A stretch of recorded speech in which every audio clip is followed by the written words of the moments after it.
Assalamualaikum warahmatullahi wabarakatuh. Waalaikumsalam warahmatullahi wabarakatuh. Salam dan bahagia. Video berikut ini merupakan praktik baik coaching untuk supervisi akademik.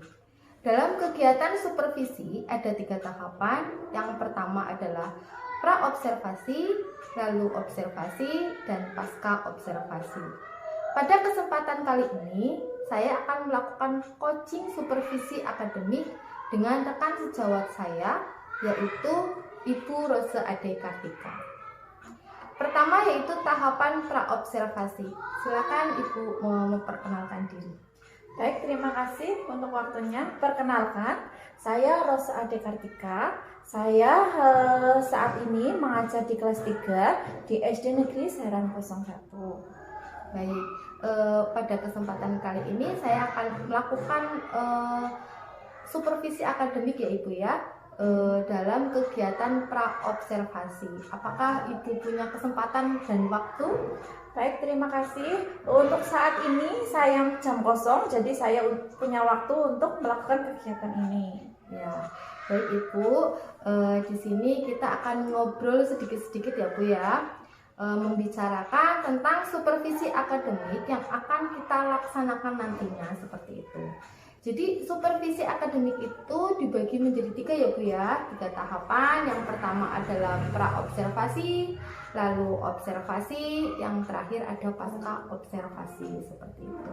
Nah, pada tahapan pra-observasi ini saya akan memberikan beberapa pertanyaan Bu tentang kesiapan Bu Ade dalam melaksanakan pembelajaran nantinya seperti itu.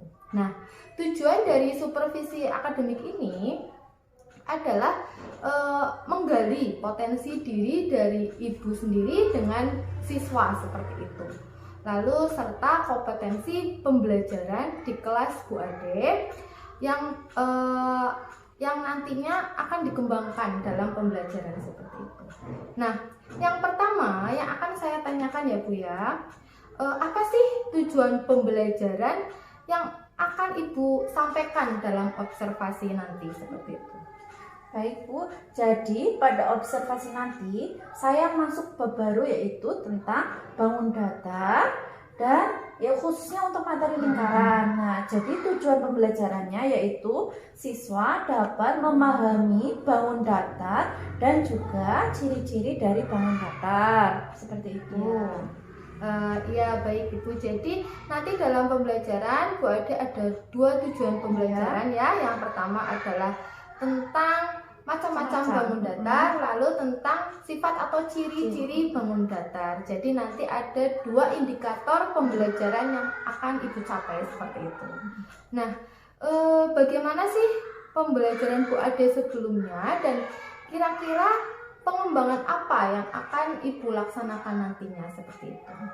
Jadi pada pembelajaran sebelumnya saya sudah memakai PowerPoint. Nah, saya kira dengan menggunakan PowerPoint siswa itu akan lebih mudah memahami tersebut.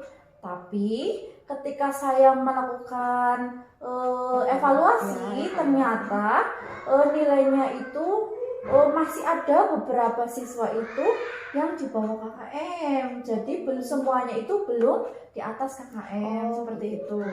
Ya, jadi tidak sesuai dengan harapan Ibu seperti itu.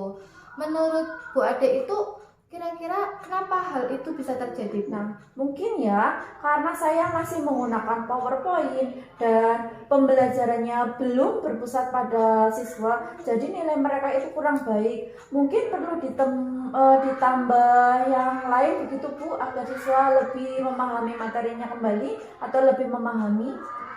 Oh iya. Selain itu, ada lagi tidak, Bu? Kira-kira pengembangan apa yang bisa Ibu lakukan dalam pembelajaran nanti seperti itu? Nah, tadi kan dalam penggunaan PPT itu hasilnya kurang maksimal atau kurang baik. Jadi mungkin saya akan menggunakan alat peraga. Jadi nanti untuk siswa yang kinestetik dapat mereka itu dapat lebih memahami. Nah, saya juga akan berencana membuat RPP berdiferensiasi. Selain itu, saya membuat alat peraga dan melakukan ice breaking dalam pembelajaran. Misalnya menggunakan lirik lagu tentang bangun datar. Ya, baik Ibu. Itu bagus sekali ya, Bu ya. Jadi Ibu itu berencana akan membuat RPP yang berdiferensiasi seperti itu. Nah, tentunya karena RPP-nya diferensiasi, pasti pembelajarannya akan berbeda dengan sebelumnya ya, Bu ya, seperti itu. Jadi beberapa pengembangan yang nanti akan Ibu lakukan. Nah, untuk pengembangan yang akan Bu Ade lakukan, kira-kira strateginya apa sih yang akan Bu Ade lakukan, atau rencana apa yang akan Ibu lakukan untuk pembelajaran tersebut? Saya ingin membuat yang pertama, saya akan membuat alat peraga. Selanjutnya menggunakan PowerPoint. Selain itu, saya akan membuat LKPD dan saya akan membagi siswa itu ke beberapa kelompok. Selain itu, saya akan membuat ice breaking yaitu lagu tentang ciri-ciri bangun datar seperti lingkaran. Oh iya. Jadi yang saya tangkap itu, Bu Ade akan melaksanakan pembelajaran yang mengakomodir semua kebutuhan belajar siswa seperti itu, baik auditory, visual maupun kinestetik seperti itu. Jadi betul sekali Bu. Nah, jadi saya mengakomodir dari gaya belajar Bu. Kan yang kita ketahui gaya belajar siswa ada 3 ya Bu. Ada visual, auditory, dan kinestetik. Jadi pembelajaran yang akan saya lakukan menggunakan PowerPoint. Yang pertama untuk gaya belajar siswa yang visual, dan untuk auditory itu saya menggunakan lirik lagu tadi ciri-ciri bangun datar lingkaran.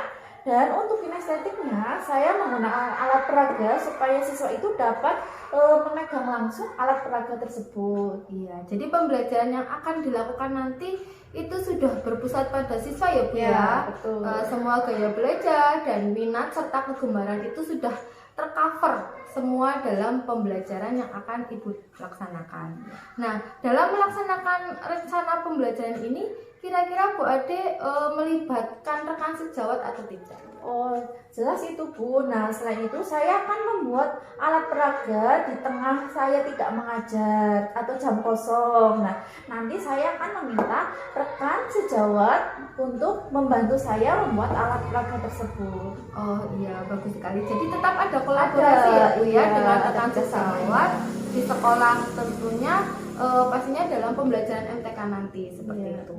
Kemudian agar pembelajaran kita selalu berkembang ya Bu ya, paling tidak kita kan harus melakukan refleksi ya Bu, setiap setelah melakukan pembelajaran seperti itu. Kira-kira apa yang akan Bu Ade lakukan? Jadi sebetulnya ya Bu, saya sangat bersyukur adanya kegiatan supervisi ini. Jadi saya itu bisa merefleksikan diri saya sendiri tentang pembelajaran yang telah saya lakukan. Itu kurangnya di mana? Jadi saya itu bisa tahu yang kurang dari pembelajaran sebelumnya untuk memperbaiki pembelajaran selanjutnya. Jadi saya itu juga bisa lebih mempersiapkan lagi untuk pembelajaran yang akan saya lakukan besoknya. Ya, jadi dengan adanya supervisi ini sebenarnya membantu kita ya Bu ya, dalam rangka meningkatkan kompetensi kita dalam melakukan pembelajaran seperti itu. Dengan supervisi ini melibatkan orang lain untuk melihat kekurangan kita ya Bu ya, sehingga proses pembelajaran itu bisa lebih berkembang lagi ke depannya. dan sesuai dengan apa yang kita harapkan ya Bu ya. Serta tetap berpusat pada siswa tentunya pembelajaran tersebut. Dari apa yang Ibu paparkan semua, saya jadi sangat antusias Bu, antusias serta penasaran dengan pembelajaran yang akan Ibu laksanakan. Kira-kira kapan nih Ibu akan melaksanakan pembelajaran ini?